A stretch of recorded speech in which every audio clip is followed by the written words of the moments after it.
내가 너희를 생각할 때마다 나의 하나님께 감사하며 간구할 때마다 너희 무리를 위하여 기쁨으로 항상 간구함은 너희가 첫날부터 이제까지 복음을 위한 일에 참여하고 있기 때문이라.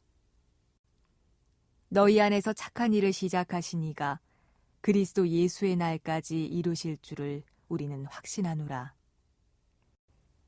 내가 너희 무리를 위하여 이와 같이 생각하는 것이 마땅하니 이는 너희가 내 마음에 있음이며 나의 매임과 복음을 변명함과 확정함에 너희가 다 나와 함께 은혜에 참여한 자가 됨이라. 내가 예수 그리스도의 심장으로 너희 무리를 얼마나 사모하는지 하나님이 내 증인이시니라. 내가 기도하노라.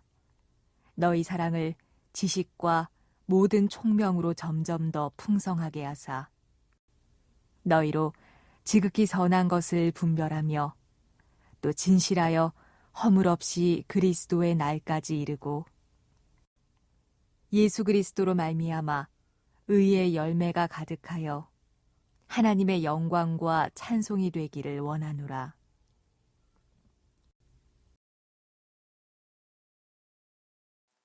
할렐루야. 네, 거룩한 주 일부 예배에 나오신 여러분을 주님의 이름으로 사랑하고 축복합니다. 추수감사절을 한 주일 앞두고 있습니다. 저는 우리 교회 모든 성도들이 항상 감사하고 범사에 주의 은혜가 넘치는 삶이 되시길 간절히 소망합니다. 이러한 마음으로 일부 예배 나오셨을 텐데 우리 옆분들과 좀 인사합시다. 항상 감사하며 삽시다. 인사합시다. 앞에 뒤에 분들도요, 인사합시다. 항상 감사하며 삽시다. 저는 우리 교회가 올해 2023년도를 보내면서 또 내년에는 더욱 새로운 마음, 회복과 부흥을 이루는 교회가 되길 소망하면서 새해를 준비합니다. 특별히 오늘 감사절을 준비하면서 두 번째 말씀을 준비하면서 이런 생각이 들었습니다. 우리 교회가 더욱더 어떻게 하면 부흥할까, 어떻게 하면 하나님 안에서 좋은 일을 감당하는 교회가 될까라고 생각하는데 가장 기준은 예수의 마음을 품는 것이다 라고 생각합니다. 그 마음은 뭡니까? 바로 그리스도의 심장입니다. 그리스도의 심장이란 무엇일까? 예수님의 마음을 내가 알고 그 마음을 담아서 예수님께서 원하시는 삶을 살아가는 모습이 우리 안에 있어야 한다라는 거죠. 오늘 일부 예배드린 여러분들의 삶이 주 안에서 내 마음에 내 심장이 예수 그리스도의 마음을 닮아서 세상의 아름다운 그리스도의 향기를 바라는 삶이 되시기를 간절히 축복합니다. 언젠가 소개해 드렸던 것 같은데요. 현재 이화여대 교수로 수고하시는 이지선 교수님의 이야기입니다. 대학생 시절 차 사고로 인해서 화상을 입고 거의 죽었다가 살아난 분이시죠. 요즘은 한국에서 새로운 희망의 아이콘으로 많은 분들에게 존경을 받으시는 분이기도 합니다. 어릴 때부터 늘 일기를 써와 오셨는데 최근 이사를 가게 되었는데 이삿짐을 정리하다가 대학생 시절 물론 차 사고를 당하기 전또 과거에 쓴 일기를 읽게 되었다고 합니다. 시시콜콜한 이야기가 많이 있었으나 또 새로운 느낌으로 과거를 접하게 되었다고 생각을 했습니다. 그런데 그때 이미 일기 내용 중에 사고 전이나 사고 후나 제일 많이 나오는 일기의 단어 중에 하나가 어머니였다라는 것입니다. 사실 차 사고 난 후 엄마의 도움이 절실한 가운데 삶을 살아왔고 또한 사고 전이나 사고 이후나 언제나 자기 삶에 가장 많은 영향을 주고 가까이 계신 분이 어머니였음을 새롭게 깨달을 수 있었다라고 얘기합니다. 그래서 이 사실을 깨닫고 친구에게 내가 일기를 읽어보니 어머니에 대한 마음이 가장 컸나 보다라고 이야기했다고 합니다. 그랬더니 그 친구가 하는 말이 그것은 과거의 일기가 아니라 미래의 일기였네 라고 이야기했습니다. 이 이지선 교수님의 마음에는 어머니의 마음이 있었고 어머니의 기도가 있었기 때문에 절망 중에서도 희망을 노래하고 어려운 가운데도 감사할 수 있는 인생을 살 수 있었던 것을 우리가 보게 됩니다. 오늘 우리가 감사절을 준비하면서 우리 안에 감사를 깨달을 수 있는 것, 우리의 경제적인 상황, 우리의 삶의 환경이 어려울지라도 감사할 수 있는 이유는요, 예수 그리스도를 믿기 때문입니다. 이 믿음을 우리가 여러분 삶 속에서 표현하셨으면 좋겠어요. 내가 예수님을 사랑해. 내 안에 감사가 있어. 이것이 끝이 아니라 여러분 삶의 모습으로 표현해낼 때 그 사랑이 많은 이들에게 그리스도의 복음으로 그리스도의 아름다운 선한 일로 드러나게 되고 그것이 아름다운 전도로 부흥으로 이루어질 줄로 믿습니다. 그 사명을 감당하기 위해서 오늘도 우리를 부르신 줄 믿고 특별히 2023년도 한 해를 보내면서 감사절을 우리가 준비하면서 여러분 심령 가운데 마음 가운데 다시 예수 그리스도의 마음을 품고 감사하는 마음이 넘쳐나시길 간절히 축복합니다. 의학 용어 중에 셀룰러 메모리라고 하는 말이 있습니다. 요즘은 의술이 많이 발달을 했죠. 심장 이식 수술도 많이 합니다. 최초의 심장 이식 수술은 1967년에 있었다고 합니다. 남아공의 수도 케이프타운 병원에서 처음 이식 수술을 했는데 그 이후에 많은 의술이 더 발달되어서 심장이 어려운 병이 있거나 그러면 인공 심장도 이식할 정도로 의술이 많이 발달되었습니다. 그 이후에 심장 이식 수술 받은 사람들을 어느 대학에서 한번 분석을 했어요. 이 심장 이식 수술 받은 사람들은 심장 이식 전과 이식 후의 삶이 어느 정도로 좀 바뀌었을까, 달라졌을까 그런 생각을 하면서 이식하기 전의 습관과 이식한 이후에 바뀌어진 습관들을 한번 분석했다고 합니다. 근데 어떤 사람이 심장이 너무 아파서 수술하게 되었는데 그 이전에는 본인이 사업가였는데 또 심장을 이식하기 전까지는 여러 가지 다른 음악이라든가 아니면 다른 것에 더 집중하는 습관이 있었다고 합니다. 그런데 심장을 이식한 이후에는 이상하게 자기의 습관이 음악 감상보다는 스포츠를 좋아하게 되고 운동을 더 좋아하게 되었다라는 것입니다. 그래서 어떻게 저렇게 되었을까라고 분석을 해보니 심장을 준 사람, 그러니까 심장을 증여하고 자신의 것을 공유한 사람이겠죠. 그 사람을 한번 어떤 사람인가 분석해보니 이식을 준 사람의 습관이 전에는 스포츠 광이었다라는 거예요. 그러니까 이식받은 이후에 심장만 이식받았는데도 삶이, 습관이, 모습이 바뀌었다라는 거죠. 그만큼 심장의 역할이 중요하다라는 것을 깨닫게 되었다고 합니다. 그렇습니다. 사랑하는 여러분, 우리는요 어떤 사람입니까?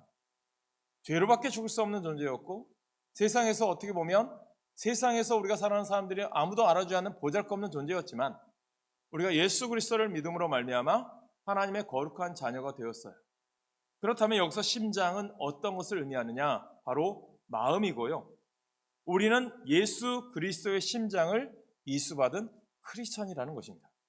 그렇다면 내 심장은 죽고 내 마음은 죽고 내 안에 누구의 심장이 와야 되느냐? 예수 그리스도의 심장과 마음이 와야 한다는 거예요.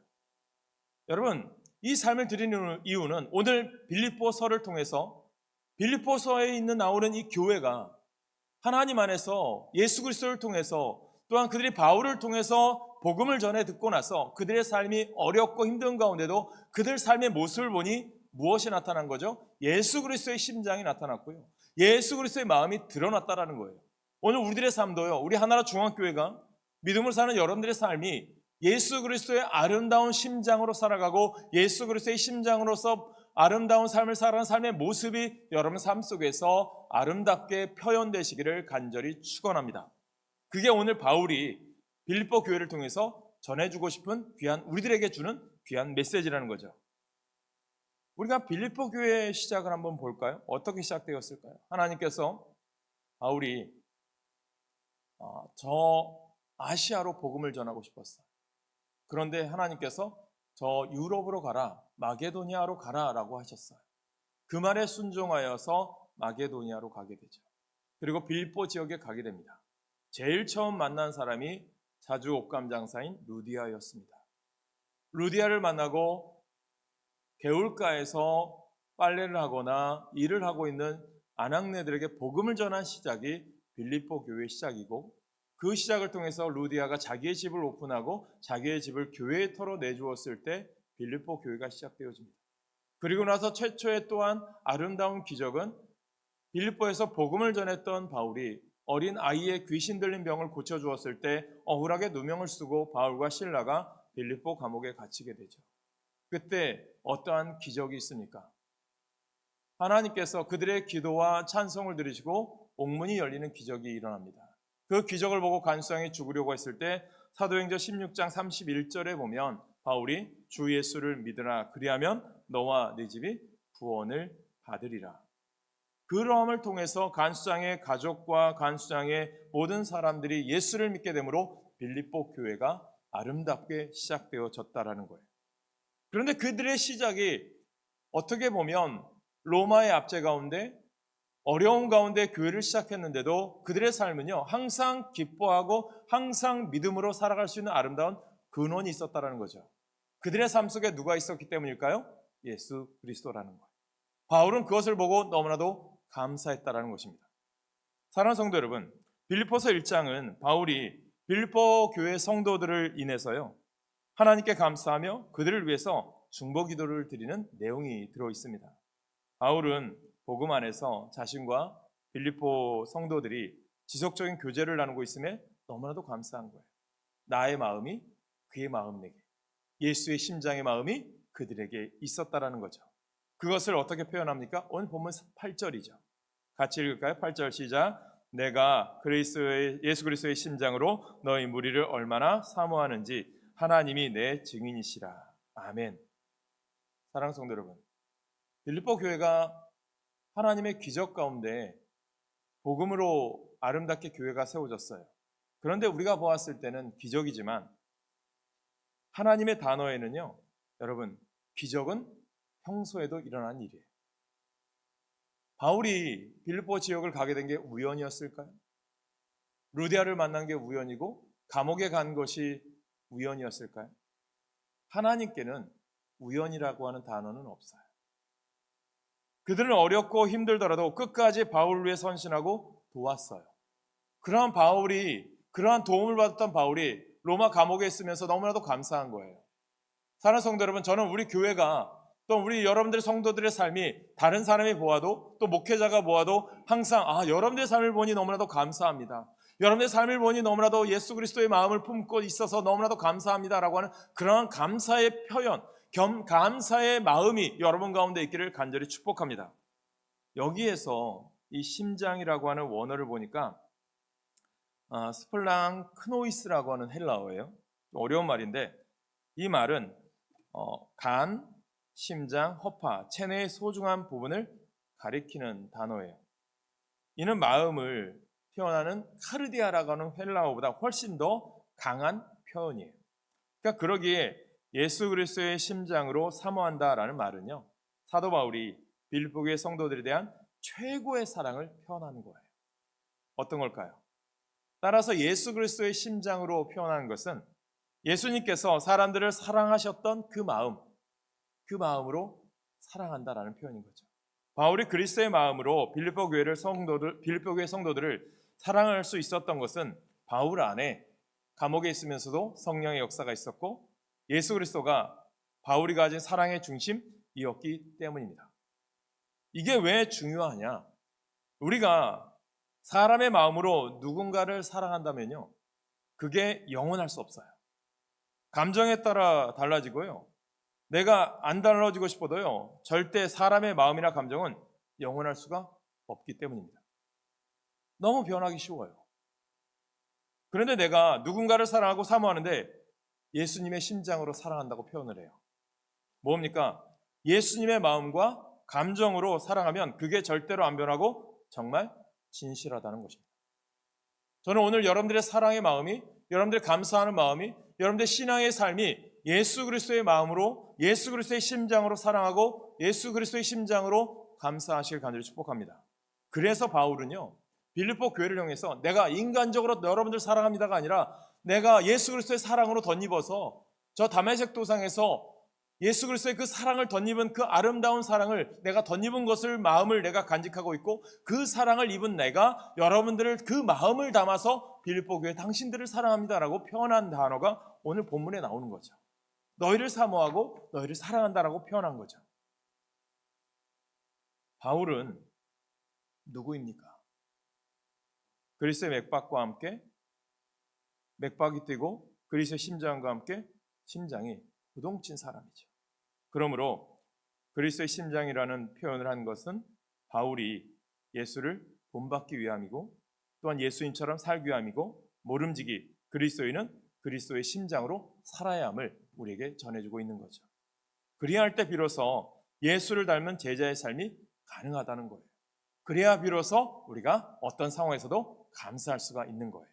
그렇다면 우리는 그리스도의 심장으로 어떻게 행해야 되느냐? 첫 번째, 나는 감사하노라. 여러분들 삶 속에 감사가 넘쳐나시길 간절히 소망합니다. 어떤 사람이요, 아침에 일찍 일어나 뉴스를 보다가요, 기분이 나빠졌어요. 사회가 썩었다고 생각되었기 때문입니다. 그래서 갑자기 저주하는 마음이 치밀어 올랐다고 합니다. 야, 썩어 빠진 세상, 다 망해버렸으면 좋겠다. 여러분들 뉴스를 들으면 그런 생각 들 때가 있잖아요. 그런데 그때 누가 대문으로 신문을 하나 던지더래요. 야, 누가 이렇게 아침 일찍 일어나 신문을 배달하나? 야, 저 사람이 죽으면 내가 신문을 못 보겠지? 하는 생각이 들자 신문 배달하는 사람이 살았으면 좋겠다. 다 세상이 망해도 저 사람은 살았으면 좋겠다. 그런 생각을 했다고 합니다. 조금 있으니까 자기 집에 또 우유가 배달되었다고 합니다. 야, 우유 넣는 아주머니도 살아 있었으면 좋겠다. 그래야 내가 우유를 좀 마시겠지? 그래서 우유 배달부도 살려주었습니다. 또 출근을 하는데 버스가 오지 않습니다. 버스가 사고 났다는 생각이 들면서 버스 운전기사도 살려주었으면 좋겠다라는 생각이 했습니다. 또 거리를 버스가 지나가다 보니까 교통정리하는 순경을 본 거예요. 야, 저 교통순경이 잘 정리해주면 우리가 신호 잘 지키고 갈 수 있겠지? 그럼 저 교통순경도 살았으면 좋겠다라고 이야기했어요. 그렇게 하루 일과를 마치고 집에 들어오면서 생각해 보니까 세상이 다 망해야 되는 게 아니라 살려줄 사람이 꽤 많구나라고 하는 그런 생각이 문득 들었다고 합니다. 그러니까 이 세상에 죽어야 할 사람은 내가 죽어야 되겠구나 그런 생각을 했다고 합니다. 생각이 여기까지 미치자 갑자기 주변 사람들에 대해서 고마운 생각이 들었다고 합니다. 그 순간 세상을 밝게 보는 눈이 열리고 서서히 행복감이 밀려들기 시작하더랍니다. 여러분, 감사는요, 은혜를 인식하는 마음에 싹 트고 행복은 내가 받은 모든 것이 과분함을 알 때 찾아옵니다. 과분하게 받았음을 깨닫고 감사를 회복하시기를 간절히 소망합니다. 여러분, 2023년도 감사한 게 무엇이 있을까요? 이번 한 주간 여러분들 주보에 보면 월요일에는 나에 대해서, 화요일에는 가족에 대해서, 수요일에는 직장에 대해서 내가 감사해야 될 것을 여러분들이 한번 기록해 보시기 바랍니다. 그래서 바울은요, 오늘 본문 3절에서 말씀하죠. 내가 너희를 생각할 때마다 나의 하나님께 감사하며. 여기에 내가 감사하며, 유카리스토라고 하는 단어인데요, 1인칭 단수 현재 능동태, 이 문법으로 얘기하는데 어렵죠. 이 말은 뭐냐면 계속과 반복을 나타내는 현재형으로 쓰인 까닭은 뭐냐면 빌립보 교회를 생각할 때마다 하나님께 감사할 수밖에 없음을 나타내는 거예요. 여러분을 누구 이름을 떠올릴 때마다 내 아내, 내 남편, 내 가족, 우리 이웃, 우리 성도, 어느 집사님, 어느 권사님, 어느 장로님 떠올릴 때마다 그분 어떤 마음이 들어요? 감사하는 마음이 여러분 가운데 가득하길 간절히 축복합니다. 또 여러분 다른 사람들이 나를 떠올릴 때 누구누구가 나를 떠올릴 때 여러분 감사하는 마음만 떠오르기를 간절히 축복합니다. 여러분 실제로 빌립보 교회에 부족함이 없었을까요? 문제가 없었을까요? 문제도 있었어요. 어려움도 있었어요. 그러나 바울은요, 빌립보 성도들을 생각할 때 부족한 점이나 나쁜 면을 떠올리지 않았어요. 좋은 점을 생각하며 하나님께 감사하였습니다. 이는 그리스도의 심정으로 보았기에 가능한 거예요. 지난주에 교회 권사님 한 분 이런 얘기를 하더라고요. 가정이 힘들어요. 부모님 치매도 있고 모시는데 힘들죠. 그리고 아이들도 아직 어리고 힘들죠. 아내도 힘들어한다고 그런 얘기예요. 그래서 제가 그런 말씀 해줬어요. 기준을 생각했을 때 나보다 더 좋은 분들도 있고 잘 사는 분들도 있어요. 그 사람을 생각했을 때 내가 부족하고 나는 왜 이런 상황이야? 내가 왜 부모님 모셔야 되고 나는 왜 이렇게 힘들게 살아야 돼? 그렇게 할 수 있겠죠. 그런데 나보다 더 힘든 가운데 어려운 가운데 열심히 사는 사람들이 있어요. 아이를 돌보는 게 힘들대요. 어느 때는 너무 어리기 때문에. 그런데요, 그 아이 하나 없어서 아이가 생기지 않아서 힘들어하는 가족을 생각했을 때 이 아이가 얼마나 귀한 걸까요? 우리가 너무나도 이상하게 생각해요. 감사라고 하는 것, 하나님 앞에 믿음이라고 은혜라고 생각하는 것들이 우리 가운데 있는데요. 우리는 우리의 기준이 어디를 향해 있느냐가 중요한 거예요. 지금 하나님이 나에게 주신 사랑이 있고요. 나에게 주신 복이 있는데 그 복을 복되게 여기지 못할 때 우리는 감사할 수 없는 거예요. 오늘 우리의 삶이 왜 감사가 없느냐? 왜 우리들이 불평, 불만, 원망, 시기, 질투만이 있느냐? 나에게 주신 복을 카운트할 수가 없는 거예요. 깨달으셔야 됩니다. 그래서 그분한테 이런 얘기했어요. 권사님 가진 상황이 하나님께 감사할 수 있는 게 더 많잖아요. 왜 그것을 생각하지 않습니까? 아내에게도 그렇게 말씀하라고 얘기했어요. 하나님이 주신 은혜에 대해서, 하나님 우리 가정에 주신 복에 대해서 더 감사해 보십시오. 그러면 하나님께서 가정에 이 어려운 난관이 있을지라도 이겨나갈 힘 주실 것입니다. 그렇게 말씀드렸어요. 사랑하는 성도 여러분, 바울이요, 왜 그리스도의 심장으로 빌립보 교회를 사랑한다고 얘기했을까요? 예수 그리스도의 관점으로 보니까 사랑의 관점으로 보는 거예요. 속상하고 언짢은 일을 생각할 때마다 불평함이 나와요. 그러나 좋은 일만 생각하면 또 누구를 떠올리든지 무엇을 생각하든지 항상 감사할 수 있습니다. 5절을 보세요. 바울이요, 왜 감사할 수 있을까요? 바울이 감사하고 기뻐했었던 성도들의 모습은 그들의 참여, 즉 교제였다는, 함께 교제하며 나아가는 것을 보면서 감사했던 것입니다. 우리 교회도요, 그런 분들이 있어서 감사한 거죠. 교회도 마찬가지 아닐까요? 큰 교회, 아니면 우리 교회보다 더 어려운 적은 교회, 개척교회, 여러분 비교해 보시면 어떨까요? 여러분들 삶이 내가 큰 교회? 내가 아니면 작은 교회? 어떻게 생각하십니까? 하나님이 분명히 우리 교회 보내신 뜻이 있고 계획이 있으면 하나님이 나에게 주신 사명이 있단 말이죠. 그 사명이 우리들이 어떻게 하기를 원합니까? 주의 일 하기를 원하는 거죠. 주님의 관점으로 봤을 때 내가 5달란트 받은 사람이냐, 아니면 내가 1달란트 요거밖에 안 돼? 나는 왜 여기 있어야 돼? 라고 생각하는 사람인가는 여러분 삶의 모습에 달려있는 거예요. 예수 그리스도의 심장으로, 예수 그리스도의 마음으로 본다면 하나님, 내가 1달란트 받았을지라도 이것을 하나님 나라를 위해서 쓰임받겠습니다, 하나님 나라를 위해서 내가 헌신하겠습니다 했을 때 하나님이 이것을 보고 뭐라고 얘기할까요? 착하고 충성된 자가 내가 늘 작은 일에도 충성하였다, 복되다라고 하실 거 아닙니까? 우리가 그런 삶을 살아가야 되는 거죠. 우리들이 우리 교회는 왜 이래? 우리 교회는 요 모양 요 꼴이야? 이렇게 생각하는 모습은요, 예수 그리스도의 심장으로 보는 게 아니에요. 목사의 관점도 마찬가지 아닐까요? 저도 여러분들 우리 교회를 바라볼 때 어려운 점도 있고 힘든 점도 있어요. 그러나 하나님께서 분명히 우리 교회를 택하게 하셨고 이곳에서 섬기게 하신 데는 하나님의 뜻이 있다는 거죠. 그 뜻을 위해서 최선을 다하고 하나님의 일을 감당하는 거예요. 그런데 바울이 빌립보 교회를 보는데 자신이 감옥에 있고 처절에 힘들어요. 그러나 그들에게 감사할 수 있는 표현은 예수 그리스도의 복음을 붙들고 항상 함께 교제하고 사랑하며 섬기는 삶을 살았다는 거예요. 이 삭막한 세상에서 함께 교제를 나눌 수 있는 형제 자매가 있다는 것은 정말 축복입니다. 초대교회 모습이잖아요. 고난과 핍박 가운데 떡을 떼며 나누며 사랑하며 섬겼던 공동체, 그게 교회인 것입니다. 감사는 받은 은혜를 표현하는 거예요. 그리고 감사는 특별한 사람만이 할 수 있는 것이 아니라 은혜를 잊지 않으려는 자는 누구나 할 수 있습니다. 감사를 표현하면서 우리는 서로 행복하게 되는 거예요. 그러나 감사하지 않으면 은혜를 베푼 쪽도 섭섭하고 은혜를 입은 편도 마음이 황폐해지기 마련인 거죠. 그러므로 그리스도의 심장으로 감사하는 오늘 예배드린 여러분 되시길 간절히 축복합니다. 어떤 상황에서도요, 그리스도의 마음으로 생각하여 항상 감사하는 삶이 되시기를 간절히 소망합니다. 사도 바울의 기쁨의 근거가 무엇일까요? 그것은요, 하나님을 향한 감사입니다. 감사하니까 기뻐한다는 거예요. 그가 기뻐할 수 있었던 것은 감사함으로 주님께 기도할 수 있었기 때문입니다. 그러니까 우리 마음에 혹시 지금 기쁨이 없다면 그 이유는 감사를 잃어버렸기 때문입니다. 감사가 있으면 기뻐합니다. 감사라는 단어는요, 히브리어 기억한다라는 뜻을 담고 있기 때문이에요. 주님이 베풀어 주신 은혜를 잊지 않는 것이 감사예요. 다른 사람이 나에게 베풀어 주신 은혜를 기억하는 것도 감사입니다.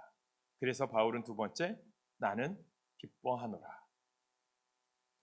1930년 미국에 경제 대공황이 왔죠. 당시 법률가 출신이자 무정부주의자 클러렌스 데로라는 무신론자가 있었어요. 그는 경제 공황이 시작되자 무신론을 좀 알릴 수 있는 기회가 되겠다라는 생각을 했습니다. 그래서 강연할 때마다 여러분 보십시오. 세계적으로 경제가 어려워요. 하나님이 살아계시다면 이럴 수 있습니까? 하나님은 절대로 없습니다. 라고 무신론을 펴는 거죠. 정부를 비판하고 무정부주의적인 자신의 신념을 전했어요. 하루는 흑인들이 모여있는 자리에서 무신론 강연을 하고 있었다고 합니다. 여러분, 우리는 다 잃어버렸습니다. 꿈과 재산을 잃었고 노래까지 잃었습니다. 이런 상황에서도 어떻게 노래를 부를 수 있겠습니까? 소리쳤습니다. 그런데 뒷자리에 앉아있던 할머니가 손을 들면서 이런 말, 저는 노래할 수 있습니다 라고 할머니가 소리쳤어요. 근데 이때 이 데로라는 사람이 아니 이 지경이 됐는데도 어떻게 노래할 수 있겠습니까? 그러자 할머니는 큰 소리로 예수님 때문에 노래할 수가 있습니다 라고 외쳤습니다. 그녀가 외치는 순간에 여러 곳에서 사람들이 맞습니다, 예수님 때문입니다 라고 동조의 목소리를 높이기 시작했다고 합니다. 하나님 없다고 외치던 분위기가 갑자기 하나님의 살아계심을 인정하는 분위기로 바뀌었습니다. 그는 이 모습에 충격을 받았습니다. 오늘 예배드린 여러분은 어떠한 마음으로 살아가고 계십니까? 그리스도의 마음으로 살아가시기를 바랍니다. 예수님이 없다고 생각하십니까? 본문 4절에 볼까요? 바울이 이야기합니다. 간구할 때마다 너희 무리를 위하여 기쁨으로 항상 간구함은, 여기에 기쁨은 원어로 카라인데 빌립보서에서 9번 정도 사용되었습니다.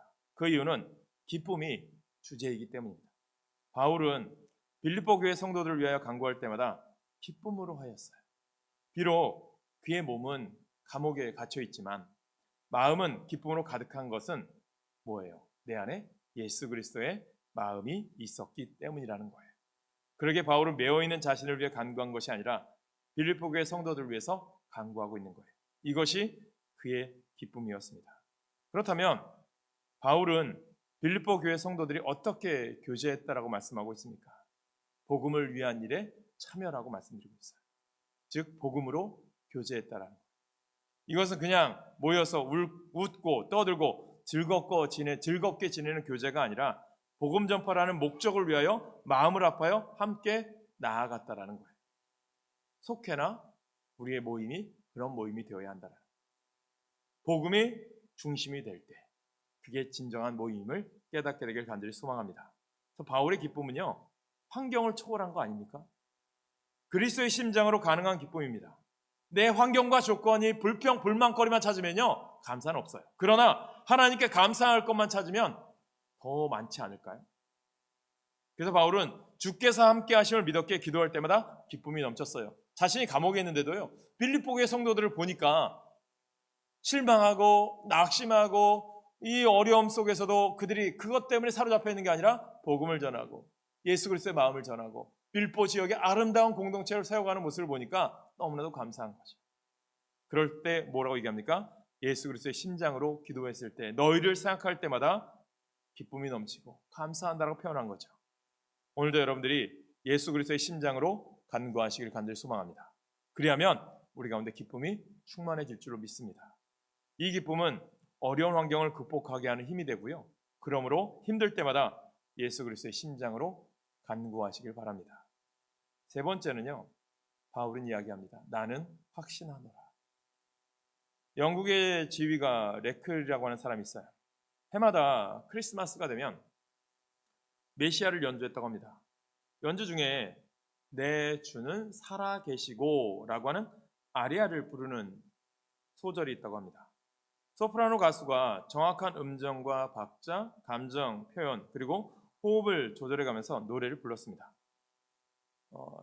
청중들이 이 메시아를 들 때 심취해 있을 때 지휘자가 갑자기 노래를 중단시켰다고 합니다. 가수는 말할 것도 없이 오케스트라 단원이나 청중들이 당황을 했어요. 이때 왜 스탑시키지? 네, 이 지휘자가 이 가수에게 물었습니다. 당신은 정말 주님이 살아 계신 것을 믿으십니까? 뜻밖의 질문에 그녀는 얼떨떨하며 예 라고 대답했다고 합니다. 그렇다면 그 믿음으로 다시 부르세요. 그리고 다시 지휘를 시작했다고 합니다. 그때부터 이 가수는요, 음정, 박자, 호흡 같은 것 생각하지 않고 오직 하나님 보좌 우편에 계신 주님을 생각하며 노래를 불렀다고 합니다. 청중들은 조금 전과 다르게 들린 노래에 감격하여 감동의 눈물을 흘리게 되었다고 합니다. 같은 사람이 같은 노래를 불러도요, 확신을 갖고 부를 때는 큰 감동을 가져올 수 있습니다. 확신에 힘이 있기 때문이죠. 그래서 6절에 바울이 뭐라고 얘기합니까? 6절 같이 읽습니다. 시작.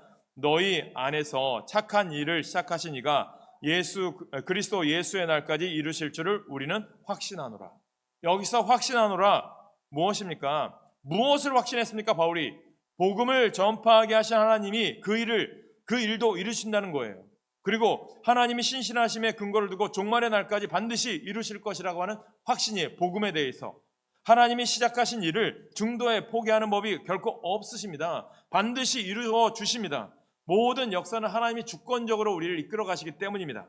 무엇도 하나님 역사를 막을 수가 없어요. 그래서 바울은 우리는 바라노라, 우리는 기대하노라가 아니라 우리는 확신합니다 라는 표현을 쓴 거예요. 하나님이 시작하신 일은 반드시 하나님이 이루실 것이라고 믿었기 때문입니다. 우리 교회를 향해서 여러분들 확신 가지셔야 돼요. 믿음에 대한 확신, 하나님의 부흥에 대한 확신, 하나님의 일에 대한 확신을 가지시길 간절히 소망합니다. 물론 빌립보 교회 어려움이 있고 고난이 있고 시련이 있어요. 개척교회 같은 교회잖아요. 그러나 바울은 현재의 모습을 보면 낙심한 것이 아니라 분명히 교회를 통해서 빌립보 교회를 통해서 하나님의 위대한 역사를 이루실 것을 믿었던 거예요. 확신을 가진 거죠. 그러므로 그리스도의 마음으로 바라보는 것이 중요합니다. 오늘 여러분들 그러한 믿음으로 사시길 간절히 축복합니다. 그게 우리의 믿음의 삶이 되는 거예요. 우리는 믿음의 눈으로 세상을 보아야 합니다. 우리를 너무나 사랑하셔서 이 세상을 너무나 사랑하셔서 하나뿐인 외아들을 보내주시고 죽는 데까지 내어주신 사랑의 하나님의 넓은 품을 여러분들이 바로 보시기 바랍니다. 그리고 하나님께서 세상을 그렇게 사랑하셔서 자신의 아들을 죽이시기까지 하신 것처럼 갈 이유가 없지만 복음의 빚진 자가 되어서 선교지로 가시는 분들도 한번 보십시오.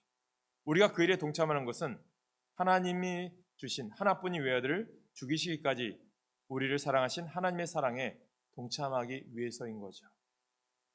사랑하는 여러분, 우리가 지금 이 세상 불확실성 속에 살아갑니다.